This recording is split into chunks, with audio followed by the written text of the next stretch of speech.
At 3:30, we got our first of 3:30 games. We got Nebraska, who's 3-6, and would have to go undefeated down the stretch to get to a bowl game. Traveling to number 3 Michigan, who is 9-0. Michigan favored by 30.5 points on ABC.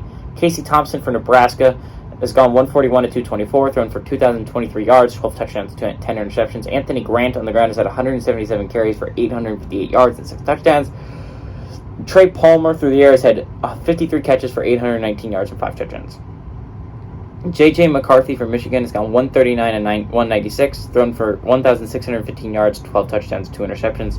Blake Corum on the ground has had 199 carries for 1,187 yards, 16 touchdowns. And Ronnie Bell has had 41 catches for 525 yards and a touchdown. Michigan leads the series all time, 6-4. Last 2 games have gone to Michigan in 2018 and 2021.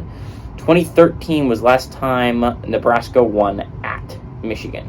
So I think what's going to be really interesting in this football game is Michigan's coming off a week where they struggled in the first half against Rutgers. They did. They were losing at halftime against the Scarlet Knights. Now, they ended up righting that ship in the second half and ended up dominating Rutgers.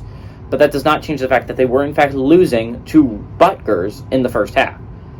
That is a warning sign if you're Michigan, and it's a sign that you need to get things right, especially heading into a...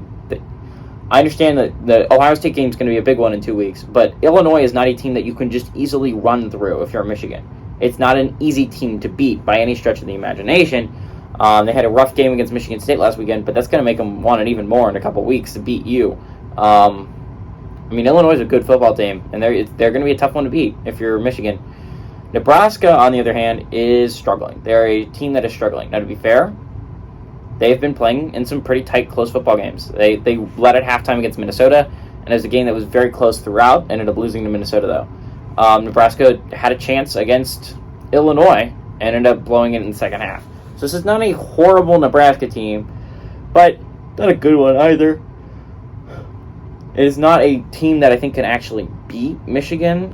I do think that they are better than Rutgers, though. And it all depends on if Michigan comes out with the idea in mind that we have to dominate Nebraska so that we can get right, especially heading into a big Illinois game and then a big Ohio State game after that. Nebraska should be heading into this one thinking we have to win the next 3 games to make a bowl game, which is such a huge mark if you're a program, right? Michigan's a fine. It's a really good football team. Nebraska's fine. It's just like depending on, I think if Michigan comes out and they struggle like they do against Rutgers, Nebraska will cover.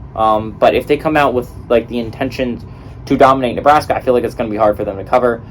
I'm going to go with Michigan struggles again at the beginning, giving Michigan to win, and pretty handily, but Nebraska to cover the 30.5 point spread.